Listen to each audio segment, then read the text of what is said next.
हाँ, when one or more hydrogen atoms of aliphatic and aromatic hydrocarbons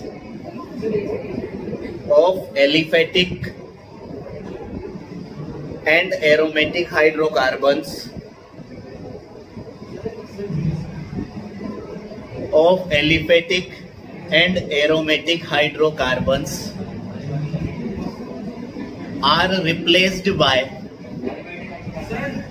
aliphatic when one or more hydrogen atoms of aliphatic and aromatic hydrocarbons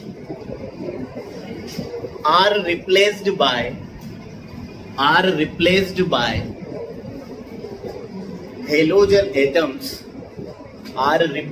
by halogen atoms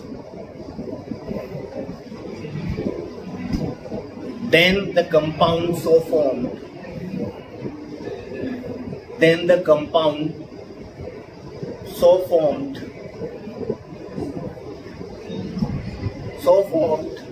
are known as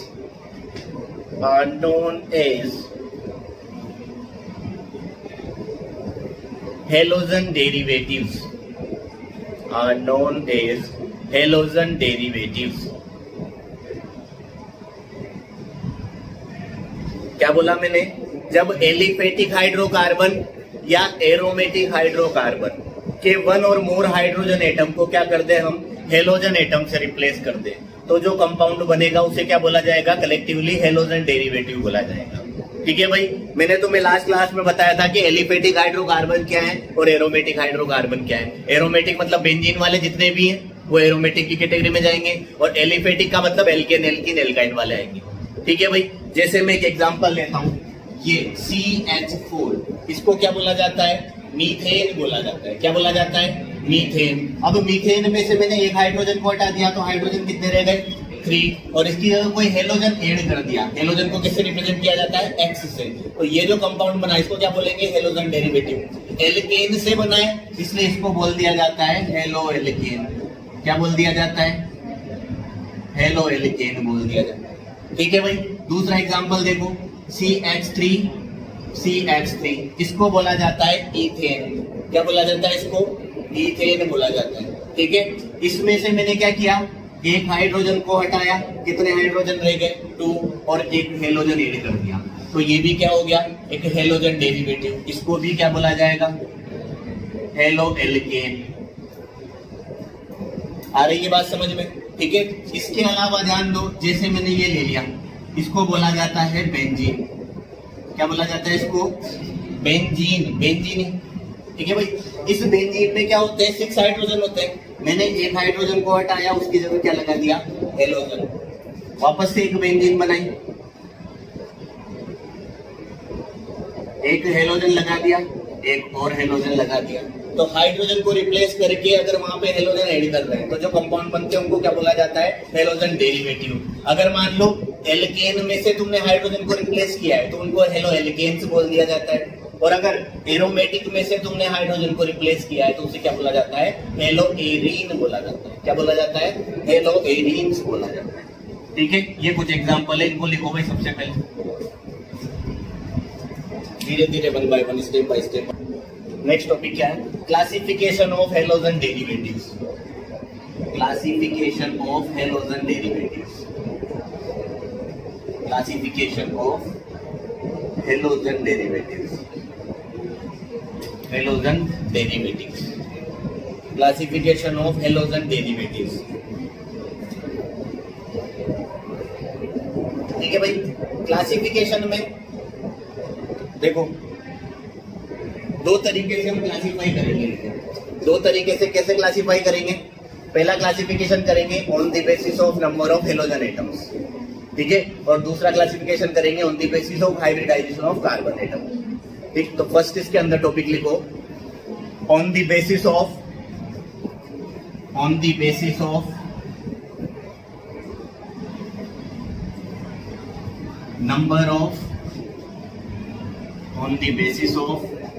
number of halogen atoms, on on the basis of number of halogen atoms. Halogen atom की number के basis पे, ठीक है। ये जो hello arenes या halo alkanes जो होते हैं, इनको क्लासिफाई किया जाता है किसमें? मोनोहेलाइड में, डाईहेलाइड में, ट्राईहेलाइड में, ठीक है। और अगर 3 से भी ज्यादा है तो फिर उनको अपन पॉलीहेलाइड बोल देंगे, टेट्राहेलाइड, पेंटाहेलाइड, वो सब किस में चल जाएंगे? पॉलीहेलाइड। तो नाम से पता चल रहा है, ऐसे हेलोजन डेरिवेटिव जिसमें ओनली एक हेलोजन एटम हो उसको क्या बोलेंगे? मोनोहेलाइड। जिसमें 2 हेलोजन एटम होंगे उसको डाईहेलाइड, जिसमें 3 हेलोजन एटम होंगे उसको ट्राईहेलाइड, और जिसमें मोर देन 3 होंगे उनको पॉलीहेलाइड बोला जाएगा, ठीक है भाई। तो लिखो halogen derivatives,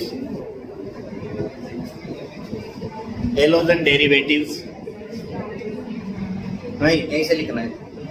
halogen derivatives are classified as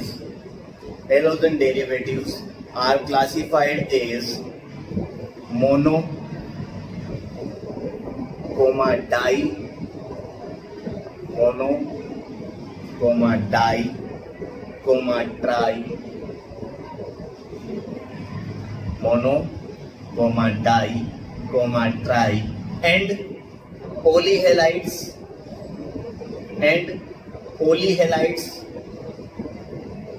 on the basis of number of halogen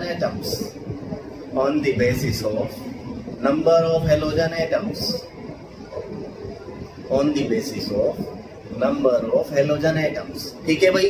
halogen atom के नंबर के बेसिस पे इनको मोनो, डाई, ट्राई और पॉलीहेलाइड में डिवाइड किया जाता है, ठीक है।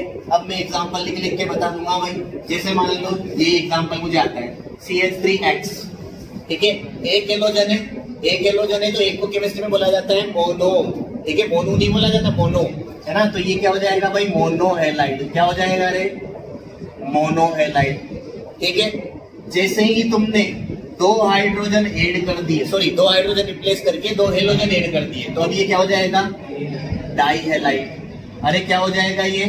डाईहेलाइड। अगर मान लो तुमने 3 हेलोजन एटम ऐड कर दिए, ठीक है, तो इसको क्या बोलोगे? ट्राईहेलाइड। और अगर 3 से भी ज्यादा कर दिए तो इसको क्या बोलोगे? पॉलीहेलाइड, ठीक है भाई। 3 से ज्यादा वालों को पॉली बोल देंगे। कोई टेट्रा बोल रहा है तो उसको भी गलत नहीं माना जाएगा। बट फिर ऐसे बहुत सारे चलेंगे, पेंटा, हेक्सा, हेप्टा, रेप्टा, जो भी है, तो कहां तक चलते रहोगे, ठीक है। तो फिर पॉली वाले कैटेगरी में आ जाता है। सिमिलरली ये तो कौन से थे? हेलो एल्केन वाले, हेलो एरीन्स वाले भी तो हो सकते हैं, उनको भी मान लो। जैसे ये देखो, ये बेंजीन, भाई बेंजीन तो है तो अल्टरनेटिव बॉन्ड लगा के बता सकते हो, या फिर बीच में से अंडा बना के बता सकते हो, ठीक है। यहाँ पे जैसे मैंने एक हेलोजन ऐड कर दिया तो ये मोनोहेलाइड है। क्या है ये? मोनोहेलाइड। अरे क्या है?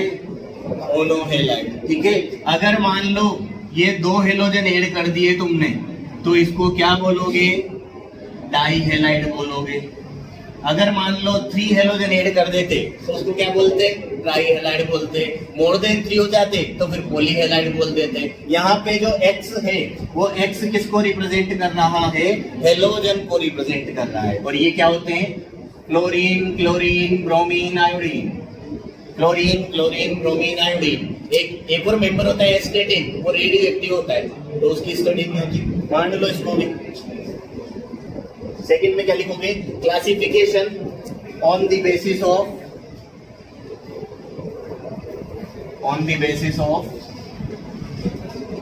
Hybridisation.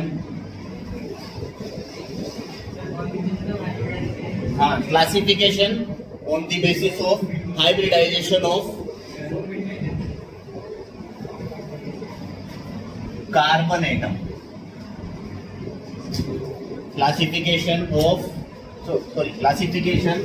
on the basis of hybridization of carbon atom of CX bond.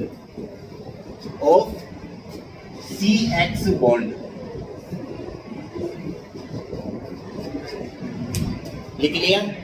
अरे इसको क्यों देखते रहते हो? मैं तो तुम्हें बोल के लिखा रहा हूं ना, तो उसको लिखो। देखो सपोर्ट कर रहा है। तो दूसरा क्लासिफिकेशन हम देखेंगे, classification on the basis of hybridisation of CX bond carbon. ध्यान देना इधर, मेरी बात सुनो। जैसे एक ऑर्गेनिक कंपाउंड है तो क्या उसमें जरूरी है कि एक ही कार्बन होगा? बहुत सारे कार्बन हो सकते हैं। और ये क्या जरूरी है क्या कि सभी कार्बन का हाइब्रिडाइजेशन सेम होगा?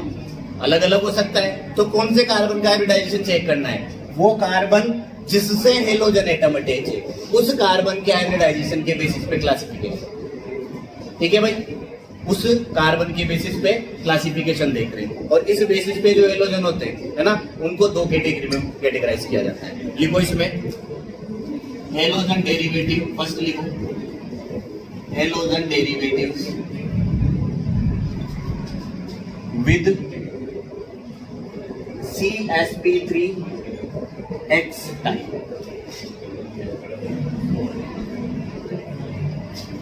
इसमें लिखो first halogen derivatives with CsP3X type bond.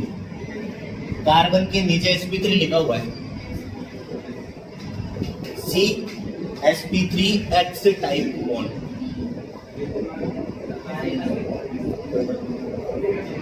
हाँ ध्यान दो भाई इधर, इसका मतलब क्या हुआ? पहली बात ये सुनो, हम हेलोजन डेरिवेटिव्स को क्लासिफाई कर रहे हैं। किसके बेसिस पे क्लासिफाई कर रहे हैं? कार्बन एटम के हाइब्रिडाइजेशन के बेसिस पे। कौन से कार्बन एटम के हाइब्रिडाइजेशन के बेसिस पे? जिससे हेलोजन एटम अटैच्ड है। ठीक है, और इस बेसिस पे जो हेलोजन डेरिवेटिव होते हैं वो कितने टाइप के होते हैं? 2 टाइप के होते हैं। फर्स्ट कौन सा है? ऐसे हेलोजन डेरिवेटिव जिसमें CX बॉन्ड के कार्बन का हाइब्रिडाइजेशन क्या होगा? sp3 होगा। क्या होगा? sp3 होगा। आई बात समझ में? और इस बेसिस पे जो हेलोजन होते हैं वो फर्दर कितने टाइप के होते हैं? 3 टाइप के होते हैं। कितने टाइप के होते हैं? 3 टाइप के होते हैं। कौन कौन से वो होते हैं उनमें 1 बाय 1 देखते हैं। सबसे पहले इसके अंदर लिखो आप हेलो एल्केन। हाँ, इसके अंदर सबसे पहला लिखो हेलो एल्केन्स। इसमें लिखो हेलो एल्केन्स। ठीक है भाई, हेलो एल्केन्स क्या होते हैं तो तुम आराम से बता सकते हो। When 1 or more hydrogen atoms of alkane are replaced by halogen atom then this is known as halo alkanes. जब एल्केन के 1 or more हाइड्रोजन एटम को किससे रिप्लेस कर दोगे? हेलोजन से, तो जो बनेगा उसको क्या बोला जाएगा? हेलो एल्केन बोला जाएगा। तो मान लो फटाफट, लिखो लिखो लिखो। When 1 or more hydrogen atoms, when 1 or more hydrogen atoms, halo alkane के अंदर लिखो बेटा, when 1 or more hydrogen atoms of alkane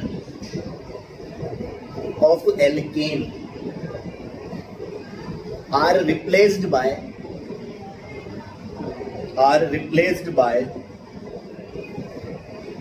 halogens,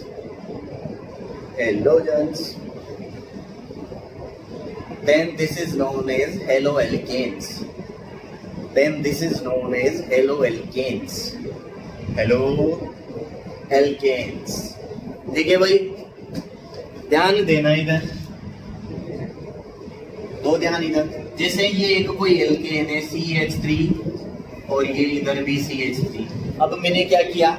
वही एक हाइड्रोजन रिप्लेस किया तो हाइड्रोजन कितने रह गए? 2, और एक वैलेंसी फ्री हो गई, मतलब एक बॉन्ड फ्री हो गया। इस पे मैंने किसको? हेलोजन को ऐड कर दिया। ठीक है भाई, तो ये क्या हो गया? हेलोजन डेरिवेटिव, और एल्केन से बना है इसलिए इसको क्या बोलेंगे? Halo alkane. क्या बोलेंगे? Halo alkane. ठीक है, एल्केन का कोई सा भी कार्बन उठा के देख लो, उसका हाइब्रिडाइजेशन हमेशा क्या होता है? sp3 होता है। ठीक है, अगर किसी बच्चे को हाइब्रिडाइजेशन में प्रॉब्लम आती है, स्पेशली ऑर्गेनिक कंपाउंड के में, तो ये बात ध्यान रखना, अगर carbon atom 4 single bond prepare कर रहा है, अगर कार्बन एटम कितने सिंगल बॉन्ड बना रहा है? 4, तो उसका हाइब्रिडाइजेशन ऑलवेज क्या होगा? sp3। ठीक है, अगर कोई कार्बन एटम एक डबल बॉन्ड और 2 सिंगल बॉन्ड बना रहा है तो उसका हाइब्रिडाइजेशन sp2 होगा। अगर कोई कार्बन एटम एक ट्रिपल बॉन्ड और एक सिंगल बॉन्ड या फिर 2 डबल बॉन्ड बना रहा है तो उसका हाइब्रिडाइजेशन क्या होगा? sp होगा। ठीक है भाई, अरे भाई आओ फूल लाओ, इधर देख लो, अगर कार्बन 4 सिंगल बॉन्ड बनाएगा तो हाइब्रिडाइजेशन sp3 होगा। अगर कार्बन एटम 2 सिंगल बॉन्ड और एक डबल बॉन्ड बनाएगा तो हाइब्रिडाइजेशन sp2 होगा। और अगर कार्बन एक ट्रिपल बॉन्ड, एक सिंगल बॉन्ड या 2 डबल बॉन्ड बनाएगा तो हाइब्रिडाइजेशन क्या होगा, sp होगा। अरे होगा कि नहीं होगा? ठीक है भाई, इसके लिए तुम एक फॉर्मूला फॉलो करते हो, कौन सा वाला, n की वैल्यू वाला, ठीक है। और n की वैल्यू में n क्या होता है, ध्यान देना, number of sigma bond plus lone pair, number of sigma bond plus lone pair, यही होता है। बता रहा हूँ भाई थोड़ा सा बेसिक, जिसको नहीं पता वो भी ध्यान दे लेना, जिसको पता है वो और ध्यान दे लेना। n की वैल्यू होती है number of sigma bond plus lone pair, ठीक है। यहाँ पे सिग्मा बॉन्ड कैसे फाइंड आउट किए जाते हैं, अगर कोई बॉन्ड सिंगल है तो वो ऑलवेज सिग्मा होता है, अगर कोई बॉन्ड डबल है तो उसमें एक सिग्मा और एक पाई होता है, और अगर कोई बॉन्ड कैसा है, ट्रिपल है, तो उसमें एक सिग्मा और 2 क्या होते हैं, पाई होते हैं, ठीक है भाई। अब जैसे तुम यहाँ काउंट करोगे, सर कार्बन के पास में कितने सिग्मा बॉन्ड, तो 1 2 3 4, कितने सिग्मा बॉन्ड, 4। क्या कोई लोन पेयर है क्या, नहीं है। लोन पेयर का मतलब है नॉन बॉन्डिंग इलेक्ट्रॉन, ऐसे इलेक्ट्रॉन जो एटम के पास में पड़े हुए हैं और उससे उसने बॉन्डिंग नहीं की हुई, तो ऐसे कोई इलेक्ट्रॉन यहाँ पर नहीं है। क्यों? क्योंकि कार्बन के पास वैलेंस इलेक्ट्रॉन कितने होते हैं, 4, और 4 से ही बॉन्ड बना रहा है, ठीक है भाई। तो नॉन बॉन्डिंग इलेक्ट्रॉन 0, तो n की वैल्यू इसके लिए कितनी आ जाती है, 4। और जब n की वैल्यू 4 होती है तो हाइब्रिडाइजेशन sp3 होता है। यहाँ पे चेक करोगे तो n की वैल्यू 3 आएगी, n की वैल्यू जब 3 होती है तो हाइब्रिडाइजेशन sp2 होता है। और यहाँ चेक करोगे तो n की वैल्यू 2 आएगी, और n की वैल्यू 2 होती है तो हाइब्रिडाइजेशन क्या होता है, sp होता है, ठीक है भाई। एक दो ये लो एल्केन्स के और एग्जांपल देखो, जैसे मान लो ये कंपाउंड है CH3 CH3 और यहाँ बीच में पड़ा हुआ है हेलोजन, ठीक है भाई। तो ये एक एल्केन था, उससे हेलोजन ऐड हो गया हाइड्रोजन को रिप्लेस करके, तो ये भी क्या है, एक हेलो एल्केन का एग्जांपल। अब इनके नाम वाम की कोई बात नहीं कर रहा मैं, सर इसको क्या बोलते हैं, इसको क्या बोलते हैं, जब नोमेनक्लेचर आएगा तो उसी की बात करेंगे, ठीक है। मान लो ये एग्जांपल। और एक और बात ध्यान रखना, यहाँ पे ये जनरल एक्स लिख रहा हूँ, तो एक्स की जगह इन रंगी बिल्लों में से कुछ भी आ सकता है, कहाँ है वो, ये जितने भी इनमें से कोई सा भी आ सकता है भाई, ठीक है। तो ऐसा नहीं है सर ने तो एक्स लिखाया था, एक्स पत्थर की लकीर है, हेलो एल्केन पे एक्स दिखना चाहिए, वहां कहीं एक्स नहीं दिखेगा, वहां इनमें से कुछ दिखेगा, ठीक है। तो पता चले पेपर ले गया सर एक्स नहीं दिखा मुझे, तो मैंने पेपर सॉल्व नहीं किया, मान लो इसको। एलाइलिक हेलाइड, ध्यान देना भाई, एलाइलिक हेलाइड क्या होते हैं, ध्यान से समझना इसको। जब carbon carbon double bond present हो और इस कार्बन कार्बन डबल बॉन्ड के पास वाला sp3 हाइब्रिड कार्बन, इस पे कौन अटैच हो जाए, हेलोजन अटैच हो जाए, तो इसे क्या बोला जाता है, एलाइलिक हेलाइड बोला जाता है। ध्यान से सुनना, क्या बोला मैंने,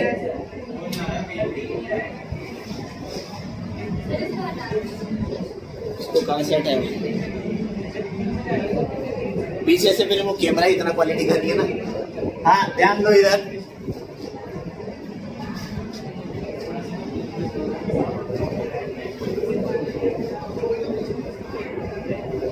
देखो इधर, मान लो एक कोई ऑर्गेनिक कंपाउंड है जिसमें carbon carbon double bond present है, ठीक है। और इस कार्बन कार्बन डबल बॉन्ड के पास में एक कोई कार्बन है जिसका हाइब्रिडाइजेशन क्या है, sp3 है। अगर उस कार्बन से कोई हेलोजन एटम अटैच होता है तो इसे क्या बोला जाता है, एलाइलिक हेलाइड बोला जाता है। क्या बोला जाता है इसको, एलाइलिक हेलाइड बोला जाता है। मतलब एलाइलिक हेलाइड में halogen atom carbon carbon double bond के जस्ट पास वाले sp3 हाइब्रिड कार्बन से अटैच होता है। क्या बोल रहा हूं मैं, एलाइलिक हेलाइड में हेलोजन एटम उस sp3 हाइब्रिड कार्बन से अटैच होता है जो कार्बन कार्बन डबल बॉन्ड के जस्ट नियर बाई होता है, ठीक है, या जस्ट नेबरिंग होता है। आगे बात समझ में, जब भी कार्बन कार्बन डबल बॉन्ड होगा उसके पास अगर कोई sp3 हाइब्रिड कार्बन है और उसमें हेलोजन अटैच है तो इसको क्या बोलोगे, एलाइलिक हेलाइड बोलोगे। आई बात समझ में। जैसे एक और एग्जांपल में बताता हूं, ये मेरे पास में कोई कंपाउंड है, ठीक है, इसमें यहाँ पे ये डबल बॉन्ड है, तो डबल बॉन्डेड कार्बन कौन हो गए? This one and this one, ठीक है। डबल बॉन्डेड कार्बन के पास वाला sp3 हाइब्रिड कार्बन, अगर इससे हेलोजन एटम अटैच है तो इस टाइप का जो एल्काइल हैलाइड होगा उसे क्या बोला जाएगा? एलाइलिक हैलाइड बोला जाएगा। अरे आई के नहीं आई बात समझ में, ठीक है। तो इस टाइप के हैलाइड में halogen atom carbon carbon double bond के पास वाले sp3 हाइब्रिड ऑर्बिटल से अटैच रहता है। आ गई बात समझ में? लिखा दो डेफिनेशन, मान लो। अभी बताऊंगा sp3 क्यों। लिखो भाई, in this type of halide, in this type of halide halogen atom, halogen atom is attached with, halogen atom is attached with sp3 hybridized carbon atom, sp3 hybridized carbon atom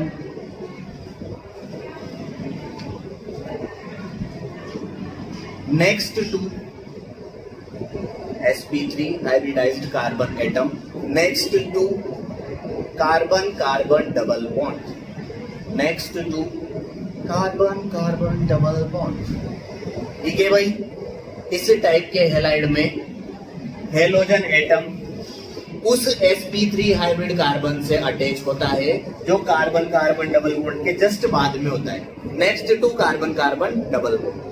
clear भाई? जैसे देखो ये carbon carbon double bond, इसके पास वाला sp3 hybrid carbon अगर यहाँ halogen attach है तो ये एलाइलिक हैलाइड है। ये भी sp3 अगर इधर हेलोजन अटैच है तो भी क्या है? वो एलाइलिक हाइड्रोकार्बन या सॉरी एलाइलिक हैलाइड है। क्लियर? अब कोई बच्चा बोल रहा है सर इसका हाइब्रिडाइजेशन sp3 क्यों है? तो मैंने लास्ट क्लास में बताया था, जब भी ऐसी स्ट्रक्चर होती है स्केलेटन वाली तो उसमें कॉर्नर किसको रिप्रेजेंट करता है? कार्बन को। कार्बन के जितने बॉन्ड तुम्हें शो हो रहे हैं वो तो हो ही रहे, उसके अलावा अगर कोई बॉन्ड मिसिंग है, कितने में से? टोटल 4 में से, तो फिर वो किससे पूरा माना जाता है? हाइड्रोजन से। तो यहाँ पे देखो 1 2 3 3 बॉन्ड तो शो हो ही रहे, एक बॉन्ड मिसिंग है तो वो बॉन्ड किसने बना रखा होगा? हाइड्रोजन ने। जब भी कार्बन टोटल 4 सिंगल बॉन्ड बनाता है तो हाइब्रिडाइजेशन क्या होता है? sp3। तो यहाँ हाइब्रिडाइजेशन कितना है? sp3।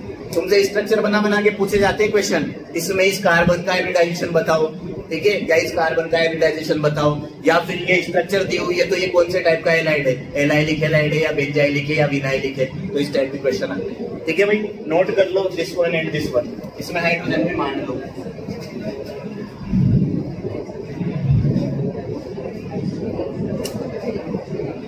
ये भी एलाइलिक हैलाइड है, ये भी एलाइलिक हैलाइड है।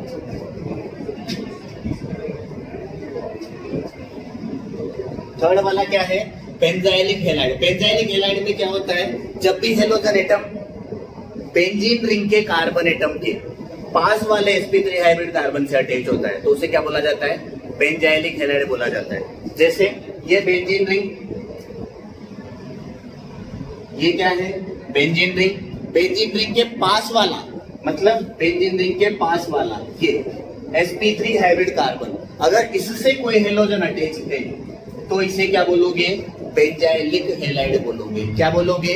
बेंजाइलिक हैलाइड बोलोगे। बेंजीन, बेंजीन का कार्बन, उसके पास वाला sp3 कार्बन, अगर उससे कोई हेलोजन अटैच है तो उसे क्या बोलोगे? बेंजाइलिक हैलाइड बोलोगे। आई बात समझ में? ये जो पोजीशन होती है ना बेंजीन के जस्ट पास वाले कार्बन की, इसको बेंजाइलिक पोजीशन बोला जाता है। क्या पोजीशन बोला जाता है? बेंजाइलिक पोजीशन बोला जाता है। आई बात समझ में? ठीक है, तो लिखो इसमें, in this type of halide, in this type of halide, बालिका ये मोबाइल अंदर रख ले। in this type of halide, halogen atom, in this type of halide, halogen atom is attached, halogen atom is attached to sp3 hybridized carbon atom, attached to sp3 hybridized carbon atom next to next to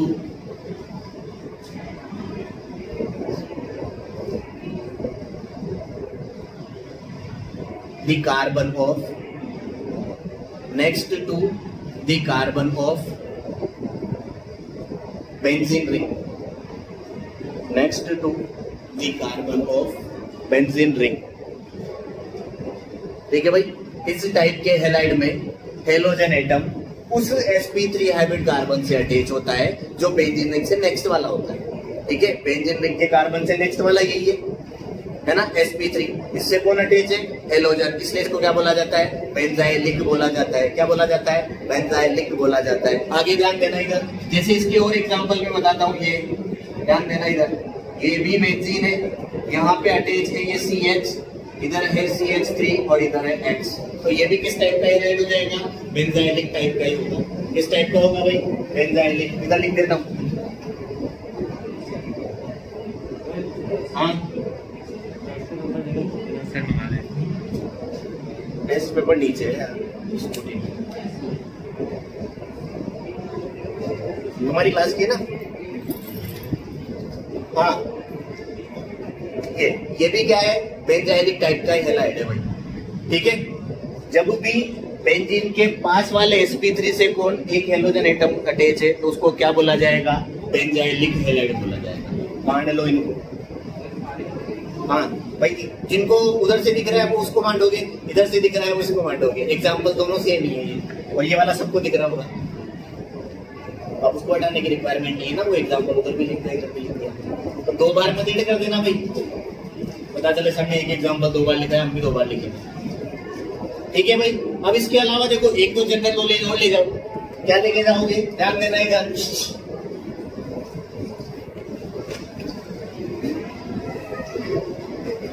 बस ये है कि organic chemistry जब पढ़ोगे तो तुम्हें खुद को पता है कि तुम्हारा लेवल क्या है ना। तो ओवर स्मार्टनेस मत बताना, रेगुलरिटी मेंटेन करके चलना, उसको पढ़ते रहना, और कोई डाउट आए तो पूछ लेना साथ के साथ। ठीक है, ध्यान दो इधर, मैं क्या बोल रहा हूँ। अगर ये बेंजीन रिंग है, देखो बेटा, अगर ये बेंजीन रिंग है ना, इसमें ये sp3 हाइब्रिड कार्बन, इससे ये 2 हाइड्रोजन और एक ये बॉन्ड, इस पे कौन अटैच है? हेलोजन। यही बोला था, तो इसको क्या बोल रहे थे? बेंजाइलिक। अब थोड़ा सा और समझना, अगर बेंजीन रिंग से CH2 ग्रुप अटैच है, सॉरी CH2 ग्रुप अटैच है, तो इसको बोला जाता है बेंजाइलिक। क्या बोला जाता है?